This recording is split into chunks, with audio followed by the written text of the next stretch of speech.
얼마 전 한 여론조사에서 10대부터 50대까지 조사를 했는데요. 모든 사람들 인생에 가장 후회되는 걸 물으니까 제발 공부 좀 할 걸 그랬다고 그럽니다. 그 공통적으로 그런 답변이 나온 게 참 희한한데요. 앞으로라도 이제 후회되지 않는 삶을 살기 위해서 사람들이 애쓰는 것 같습니다. 우리도 이제 남은 여생을 후회되지 않고 행복하게 살기 위해서 오늘 또 법륜 스님 모셔가지고 궁금한 걸 여쭤보도록 하겠습니다.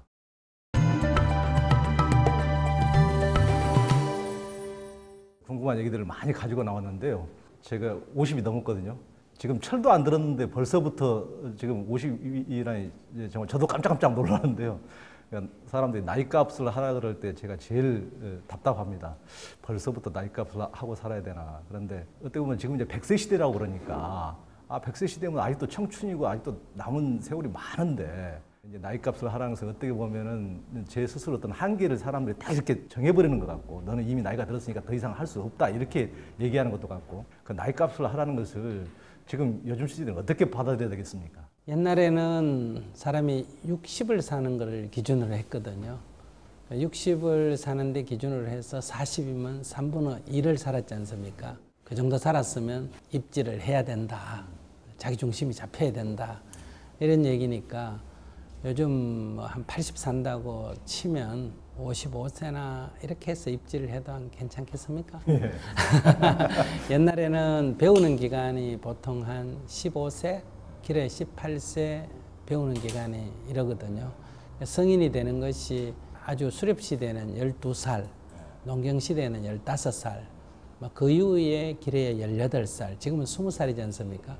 이게 배우는 기간이 많이 길어지지 않습니까? 지금은 뭐 30살까지 배우니까 노동할 수 있는 기간이 굉장히 짧아요. 그것은 아마도 수명과 또는 그 학습 기간이나 활동하는 기간에 따라서 조금 조정이 돼야 된다 이렇게 생각합니다. 또 세대별로 그 나이가 드는 것에 대해서 사람들이 느끼는 감이 많이 다른 것 같습니다.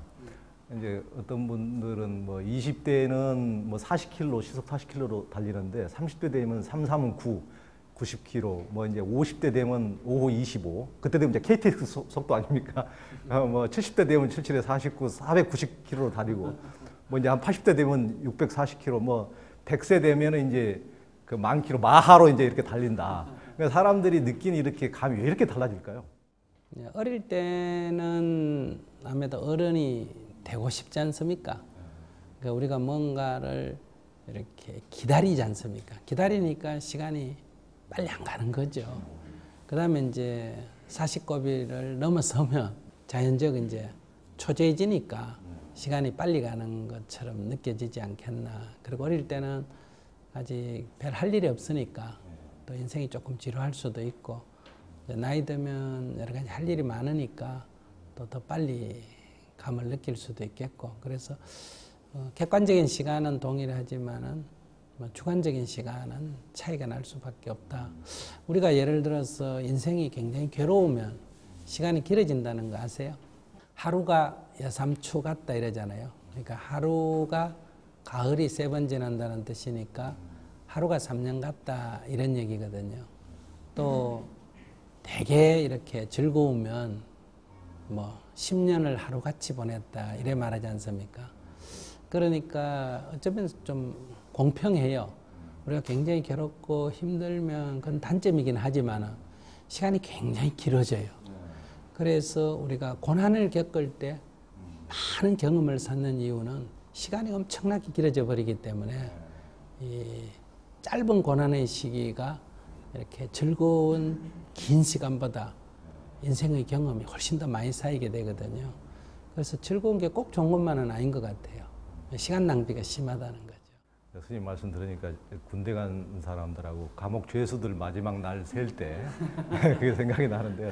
저희들도 그래서 그 선생님한테 벌 받다 보면 그 원산폭격 하면은 뭐 10분 있다 일어나 그러면 10분이 어찌 그렇게 몇 년처럼 긴지 참 틀림없이 그런 것 같습니다. 그 노화라는 것이 꼭 시간에 비례되는 것인가? 어떤 또 사회에 적응하고 그 이제 그 50대, 40대 적응한 것처럼 이렇게 하면은 어떤 이제 또 달라지는 것인가? 또 마음이라는 것이 노화에 어떤 영향을 미치는 것인가? 이런 생각을 하게 되는데요. 선생님 어떻게 보십니까? 우리들의 몸 상태가 마음에 많은 영향을 주고 또 반대로 마음의 상태가 몸에도 많은 영향을 준다. 몸이 건강해야 마음이 건강하다는 그런 요인도 있고, 반대로 마음이 기뻐야 몸의 건강이 좋아진다. 이런 문제도 있고 상호 영향을 주고 있거든요. 그렇지만은 조금 우리가 마음을 즐겁게 가지면 이렇게 몸의 노화를 조금 방지할 수 있는 거지. 그렇다고 노화를 절대적으로 방지할 수 있는 거는 아니지 않습니까?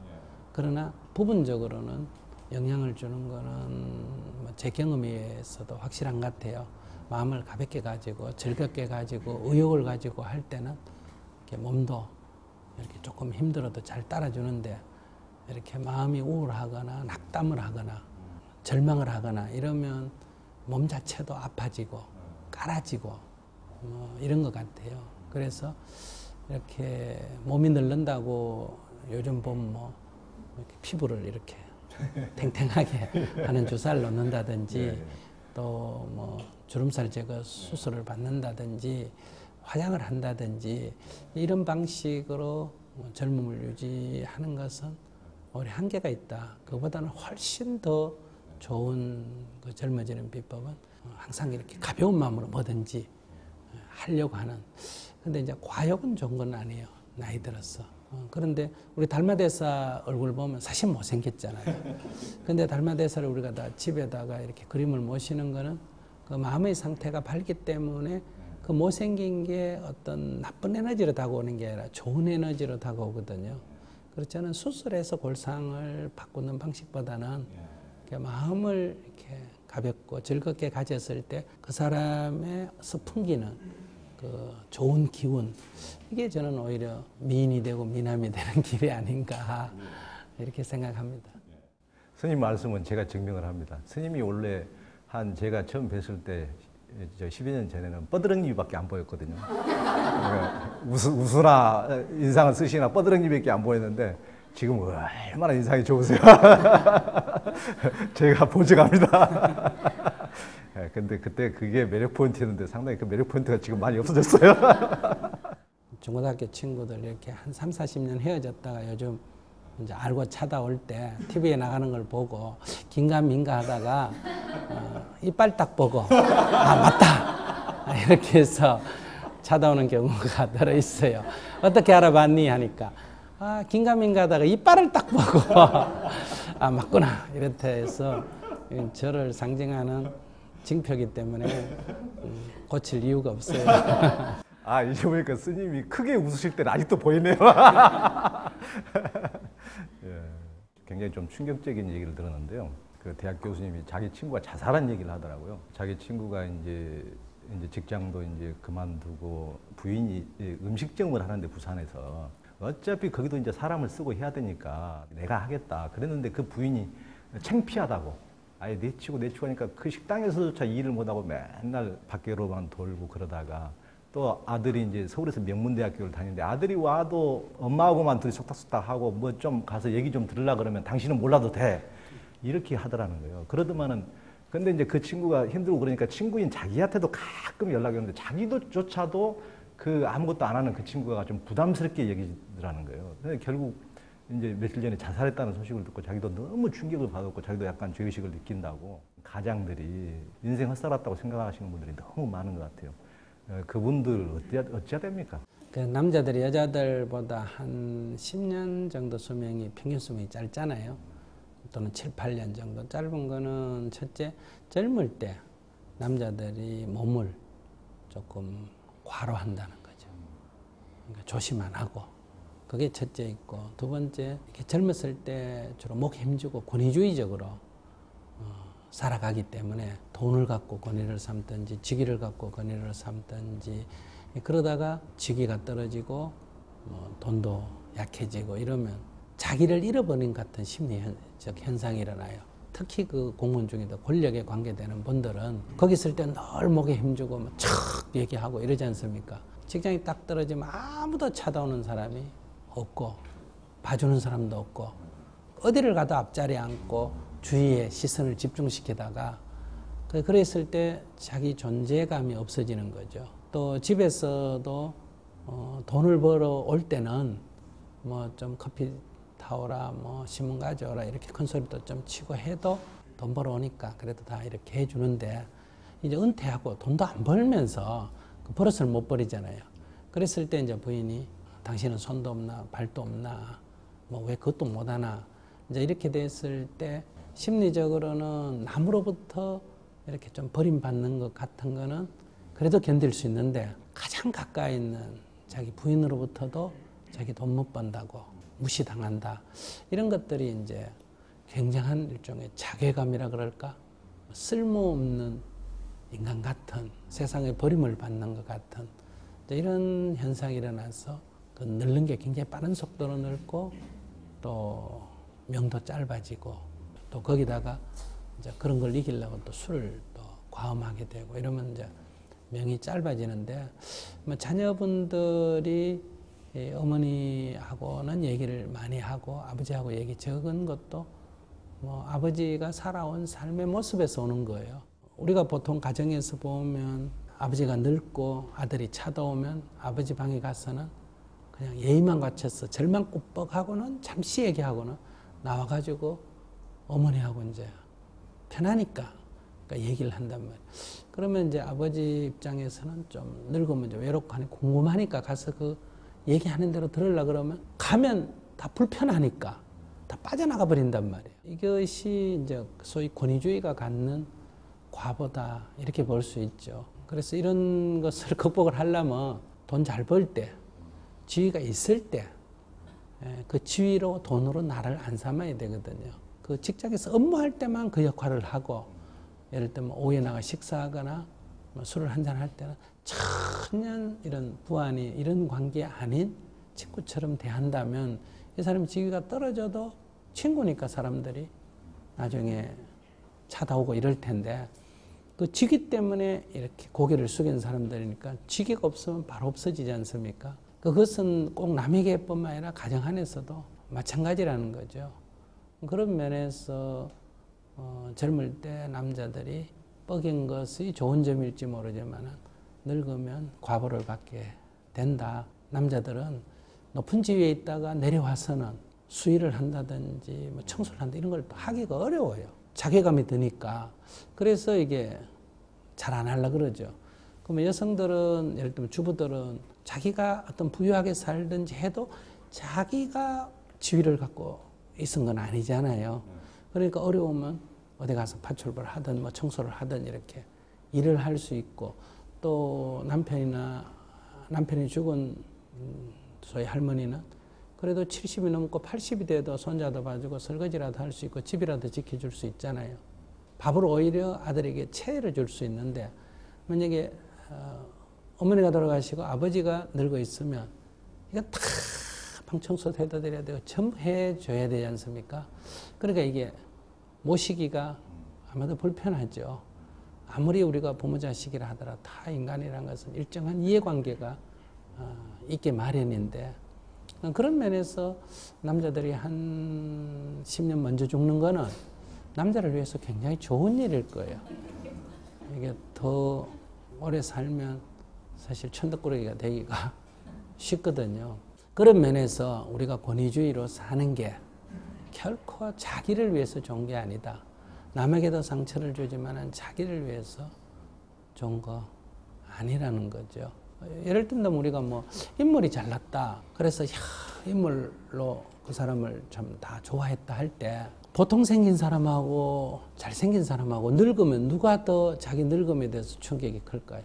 잘생긴 사람으로. 잘생긴 사람이 늙음에 대해서 충격이 크고, 우리같이 대충 생긴 사람은 늙는 거에 대해서 전혀 그 부담이 없잖아요. 그래서 여러분들이 뭐 잘생긴 사람이 폼지기면 그래 늙을 때 보자 이렇게 생각하면 되는 거예요.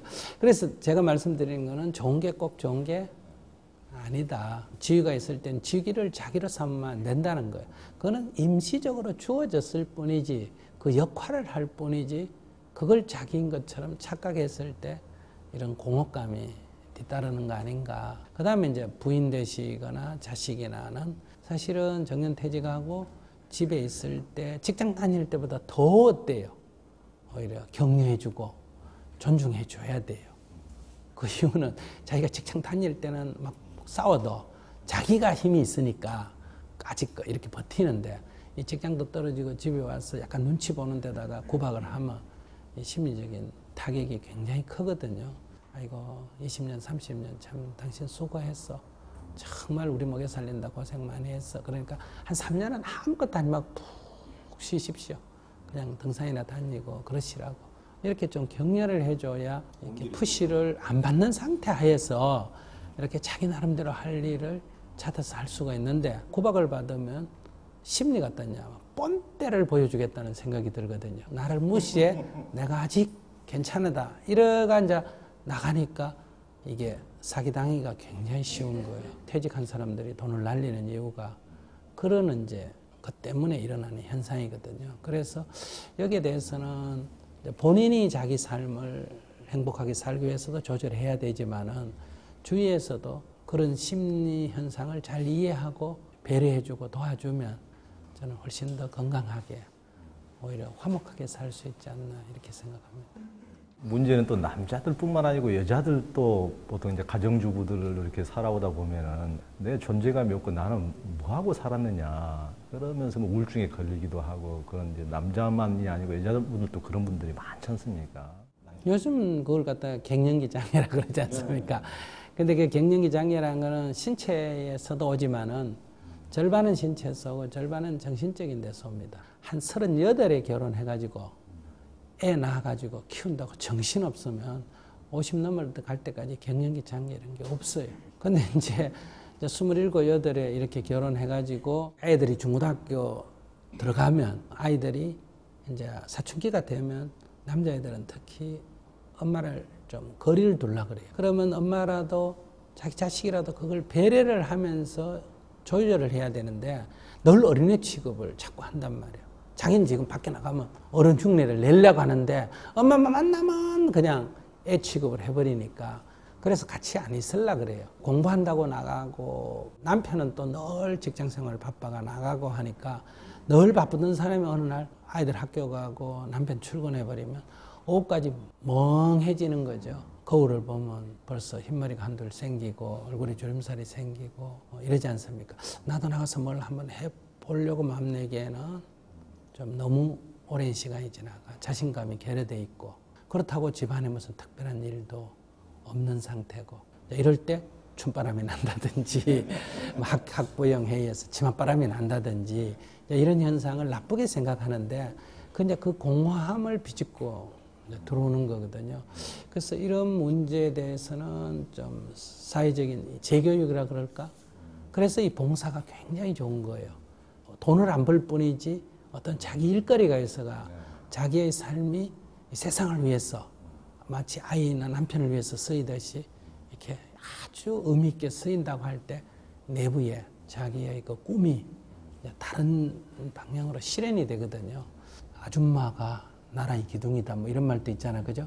아줌마들이 이렇게 마음을 내면 그 남자들보다 훨씬 더 정열적이 되는 거예요. 돈보다는 어떤 자기가 다른 사람에게 참 귀중하게 쓰인다는 것, 자기 존재가 굉장히 그 어떤 조직이나 단체 또는 세상에 굉장히 필요하다는 것을 갖게 될 때 다시 생기가 솟아나는 거 아니냐 그런 게 좀 필요한 것 같아요.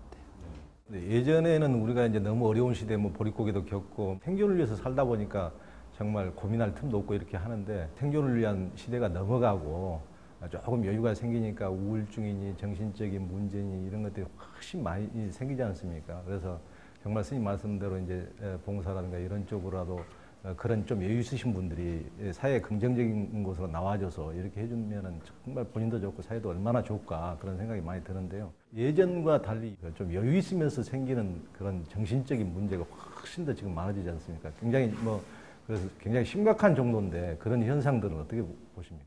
아이들한테 집착을 많이 하지 않습니까? 그러니까 초등학교까지는 좀 돌봐주더라도 이제 사춘기가 되면 아이들이 알아서 하도록 하고 최소한도만 서포트해주고 간섭을 안 해야 되거든요. 그래야 자기 시행착오를 거듭하면서 이제 어른이 돼가는 과정이니까 조금 허전하면 이제 자기 나름대로 어떤 일을 찾아서 실현을 하든지 안 그러면 부부 관계에 좀 더 집중을 해주든지. 근데 또 이 나이 때 되면 남자는 또 한참 사회에서 활동할 때니까 좀 집에 보통 등한시하는 경우가 많죠. 그러나 이제 애꿎은 애한테 집착하지 말고 젊은 애들은 젊은 여자하고 놀고 싶지 늙은 여자하고 놀고 싶지가 않다는 거예요. 그렇기 때문에 부부지간에 오히려 정을 좀 더 나누든지 사회적 실천을 하든지 이런 방식으로 이제 자기 실현을 해가는 게 저는 좋다. 그래서 종교단체가 이런 분들에게 종교적인 어떤 그런 신앙만 강조할 게 아니라 이들에게 사회적인 긍정적인 역할을 할 수 있도록 우리는 또 봉사라 그러면 꼭 무슨 어디 가서 노인정에 가서 노인 돌봐주는 것만 자꾸 봉사라 그러잖아요.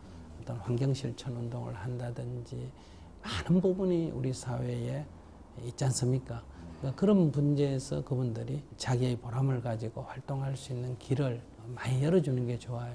불교 같으면 예를 들면 절을 한다 하는 거는 이런 분들에게 운동 부족인 사람에게 운동적인 효과만 해도 굉장하거든요. 이제는 종교가 어떤 그런 맹목적인 어떤 신앙보다는 이런 사회적인 어떤 이런 역할을 좀 더 확장해 나가는 게 종교 자체도 사회에 유의미하고 또 대중들도 굉장히 도움을 받는 그런 일이 되지 않겠나 싶어요. 이번엔 좀 화제를 바꿔서 요즘 이제 비정규직 문제 좀 말씀드려보겠습니다. 지금 이제 사회 전체적인 문제가 굉장히 심각한데도 구조적인 문제를 개인한테만 우리는 전부 다 윽박질러서 너 공부 잘해서 열심히 해서 전부 다 해야 된다. 전부 다 부모들은 진짜 개인적으로 이제 윽박질르기 마련인데요. 그런 문제에 대한 어떤 해법 어떻게 찾아가야 될까요? 조금 다른 얘기인데요. 사람들하고 대화하다가 목사님도 정년이 있느냐 누가 그래 물었어요. 그렇게 있다. 그래서 이제 몇 살이냐 하니까 68세다. 이런 얘기를 했어요. 그러니까 또 묻기를 스님들도 정년이 있느냐 이렇게 이제 얘기를 해서 제가 목사님은 정규직이기 때문에 정년이 있고 스님들은 비정규직이기 때문에 정년이 없다 그랬더니 많이 웃었는데요. 정규직은 꼭 좋고 비정규직은 나쁘다 이렇게 단정적으로 생각해서는 안 된다. 앞으로 갈수록 정규직의 비율이 적어지고 비정규직의 비율이 높아질 거다.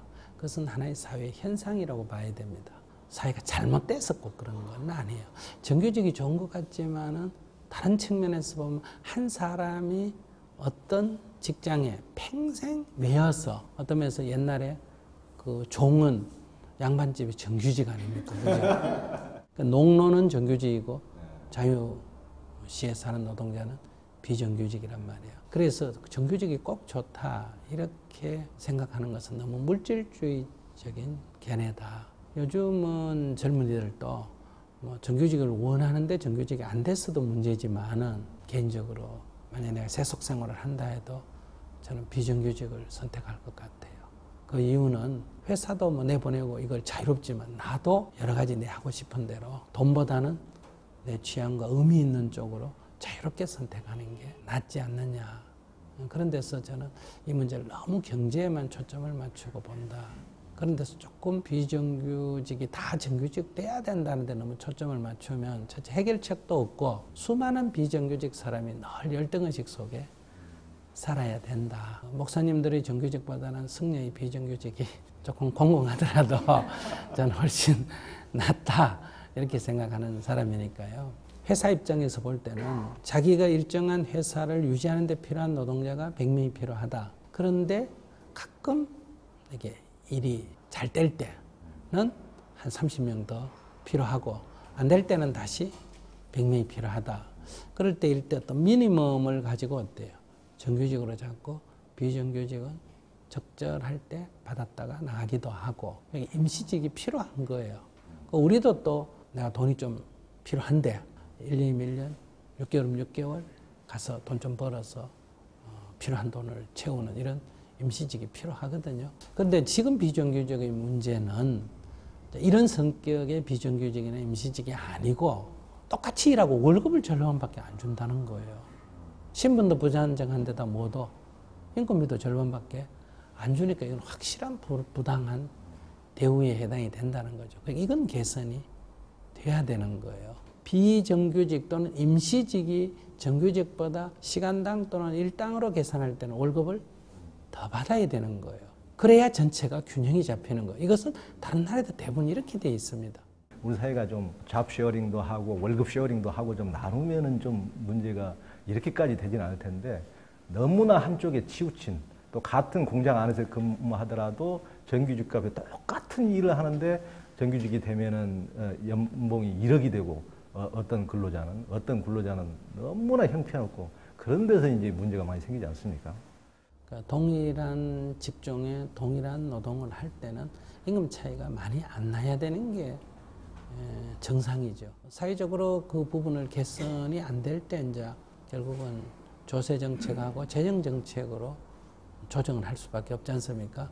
일정한 수입 이상 되면 세금을 많이 거두고 다시 이제 재정 지출을 할 때 이런 사회보장 제도를 넓게 함으로 해서 비록 우리 사회에서 조금 월급이 적다 하더라도 기본 생활은 보장될 수 있도록 이게 이제 복지사회라고 할 수 있는데 이런 것들을 조정해서 만들어갈 수 있지 않느냐. 자본주의 시스템을 갖고 있으니까 이 자본주의 시스템을 하더라도 빈부격차가 너무 커지면 임금격차가 너무 커지면 사회가 불안정해지죠. 그러니까 이것은 약간 조정을 해야 되거든요. 그러니까 이런 조정을 하는 게 지금 이제 사회적 화두인 경제민주화라든지 복지 제도의 강화라든지 이게 그 문제를 해결하고자 하는 건데 젊은이들이나 이제 우리가 일하는 사람도 저는 생각이 좀 바뀌어야 된다고 생각합니다. 그러니까 무조건 적게 일하고 많이 돈을 버는 데만 선호를 하면 그 10명 중에 1명이나 2명밖에 갈 수 없으니까 8명은 놀아야 된다는 거예요. 근데 우리 사회에는 노동자가 없어가 지금 일을 못하는 데도 굉장히 많거든요. 그러니까 이건 다 외국 노동자들이 와서 채워주고 있지 않습니까? 앞으로 이게 자꾸 늘어나야 된다 그러거든요. 부모가 자식을 한둘밖에 안 낳고 그러다 보니까 다 대학 교육을 시키고 뭐 대학 교육을까지 나온 자식이 그러니까 본인이 이런 저임금 시스템에는 가기 안 갈라 그러고 또 부모도 자식을 공부시킬 때는 그런데 안 보낼라 그러고 그러니까 이제 부모가 자식에 대한 무거운 짐을 지금 지고 있는 거거든요. 그러니까 20, 30대만 힘든 게 아니고 40, 50대 부모도 지금 엄청난 그 무게를 안고 있단 말이에요. 그러니까 이런 면에서 교육 자체가 좀 제도가 바뀌어줘야 된다. 어떤 일이든지 할 수 있는 그런 개인에게는. 근데 우리 사회는 직업이 명백하게 귀천이 있잖아요. 예를 든다면 월급이 문제가 아니라 그런 직종을 가지면 결혼을 못 한다는 거예요. 이 월급의 격차를 국가가 조정을 해줘야 돼요. 이 갭을 좀 좁혀주고 그 다음에 이 사회 전체의 교육 분위기가 어떤 일이든지 자기가 보람을 갖고 일할 수 있으면 다 존중해 줘야 되는데 너무 돈만 가지고 평가를 하기 때문에 다수가 피해를 보고 있죠. 그러니까 그 소수에 들어가려고 그 스펙을 샀는데 그러니까 이 교육기간이 자꾸 길어지는 거예요. 20대만 되면 벌써 생산활동을 해야 되는데 30대가 넘도록 부모의 재정을 갖고 소비하면서 학습하는데 시간을 보내야 되거든요. 왜? 그 더 나은 그 부분에 들어가기 위해서 이렇게 대기자가 엄청나게 많잖아요. 요즘은 뭐 임용고시도 어때요? 다 고시입니다. 이런 식이 돼 있기 때문에 엄청난 노동력 낭비고 재정 낭비라고 볼 수 있죠. 그러니까 이런 것들을 시정을 해줘야 사회 전체가 활력이 생기는데 개선을 잘 못하는 것 같아요. 그래서 저는 개인적으로는 수행을 지도하는 사람이니까 정부가 제도 개선하는 건 물론이고 그것만 갖고는 안 된다. 그러니까 젊은이들 자신들의 생각도 좀 바꿔줘야 되고 또 부모도 생각을 좀 바꿔주지 않고는 이건 개선될 수가 없다. 다음 질문은 이제 지금까지 연결된 어떻게 보면 이제 얘기겠는데요. 사람들이 전부 다 자기들의 원하는 것도 하고 이제 돈도 버는 것을 가장 큰 로망으로 삼지 않습니까? 그럴 때 우리가 어떤 직장을 선택하거나 이랬을 때 어떤 기준을 삼고 좀 접근해야 될까요? 저는 젊은이들에게 또 북한에서 오신 분들에게 늘 조언을 하기를 대학을 졸업하고 사회 첫 발을 디딜 때 지금까지 우리는 일은 적게 하고 월급을 많이 받는 직장을 선호한다. 근데 이런 직장은 첫째 구하기가 어렵고 두 번째 요행이 구해져도 들어가면 기가 죽는다. 그러니까 그 많은 월급에 따르는 요구가 있기 때문에 자기가 능력이 그게 감당이 안 되니까 심리적으로 압박을 받아야 되고, 또 언제 잘릴지 모르니까 사장 눈치를 보니까 기죽고 살아야 되고, 그리고 또 혹시라도 잘리게 되면 어떠냐, 다시는 직장을 못 구한다. 왜? 전에 다녔던 그 직장하고 늘 비교를 하기 때문에. 근데 딱 졸업하자마자 첫 직장을 일은 많이 하고 월급 조금 주는 직장을 구한다면, 내일이라도 구할 수 있을 곳은 구하기 쉽고, 두 번째는 직장에 다닐 때 길을 패고 다닐 수가 있다는 거예요. 자기 능력으로 그 정도는 뭐 큰 문제가 안 되니까. 그 다음에 사장한테 위축될 필요가 없다는 거예요. 사장이 내 눈치 보지 내가 사장 눈치 볼 필요가 전혀 없거든요. 사장은 내가 나갈까 싶어 전전긍긍하지, 나야 뭐 이런 직장이야 뭐 언제든지 구할 수가 있으니까. 인생의 선택의 문제거든요. 이렇게 다니면 직장을 옮기기가 쉬워요. 소위 말하면 내 생존권은 내가 책임지고, 즉 입벌이는 하고 밥벌이는 하고, 그 다음에 틈난 대로 쑥 주위에 돌아보다가 요거보다 조금 나은 게 있으면 자연스럽게 옮겨가면 되지 않느냐. 그럼 옮겨가려고 그럴 때 구해놓고 옮겨가야지 놓고 구하면 안 된다는 거예요. 젊은 20대 때 25살에 직장을 나왔다면 30살까지 한 두세 번 옮길 생각, 또는 뭐 너다섯 번 옮길 생각을 하면 저는 자기의 취향에도 맞고 적정한 생활비도 되는, 그러니까 충분히 거기 갈 수가 있다. 근데 너무 대기업을 선호하니까 들어가기도 어렵고, 들어가도 사실 부속품처럼 살아야 되거든요. 지금 말씀하신 건 그런 데 살다가 도저히 힘들어가지고 한쪽은 뻐기고 한쪽은 심리적 압박을 받고, 그래서 자기는 못 살겠다 하는데 뭐 부인이나 또는 가족은 미쳤다 그러고, 왜 그 좋은 직장을 그만두려냐 그러고, 이렇게 해서 고민하는 젊은이들이 굉장히 많거든요. 너무 사람을 자꾸 돈, 그 다음에 자기 자식이 뭐 한다는 이런 자기 체면을 너무 생각하는 것 같아요. 그건 자식 사랑이 아니라는 거예요. 정말 자기 자식을 사랑하면 자기 자신이, 자기 자식이 좀 길을 펴고 좀 웃으면서 부담 없이 살아갈 수 있는 길을 열어주고 안내해줘야 그게 부모의 진정한 사랑이지, 왜 자기가 자기 자식을 그렇게 압박받고 살아가도록 몰고 가느냐는 거예요. 그래서 또 그에 맞게 또 며느리나 또 사위를 또 억지로 구해가지고 맞추니까 이 결혼 생활도 서로 어렵잖아요. 그럼 거기서 태어나는 자식이 또 손자들이 힘들어야 되거든요. 그래서 삶의 의미를 이제는 좀 되새길 때가 왔다. 지금 우리 사회에서 비록 저임금이라 하더라도 우리가 조금 검소하게 살 생각하면 먹고 입고 사는 데는 큰 지장이 없거든요.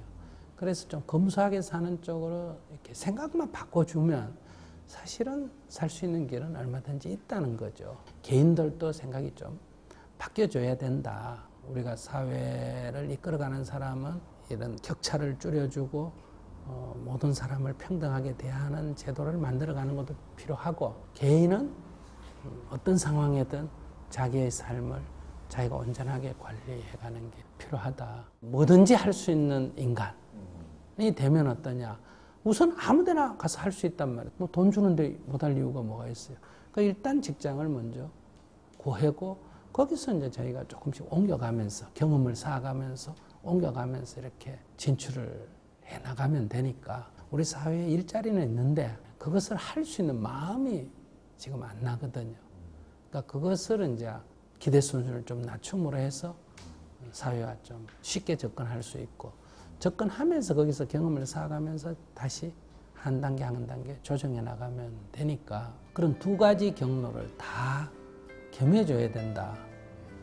근데 서로 지도자는 자꾸 개인에게 책임을 묻고, 또 개인은 자꾸 제도만 책임을 물으면 끝이 안 난다는 거죠. 어차피 뭐 인생이 100년 후에 내가 기다려서 살 것도 아니고 지금 오늘부터 살고 있는 이 인생인데, 제도개혁이라는 것은 시간이 걸리니까 끊임없이 우리가 제도개혁을 요구하고 개선책을 강구하지만 그 과정에서도 내가 행복하게 살아야지, 어떤 불평불만 속에서만 산다면 내 인생이 낭비 아닌가. 그런 데서 저는 개개인도 조금 사회를 긍정적으로 보고 임하는 게 필요하다, 이렇게 생각합니다. 현실적인 이제 스님 말씀 들었고 다음에는 이제 시청자들이 그 보내오신 사연들을 가지고 한번 이제 질문 드리겠습니다.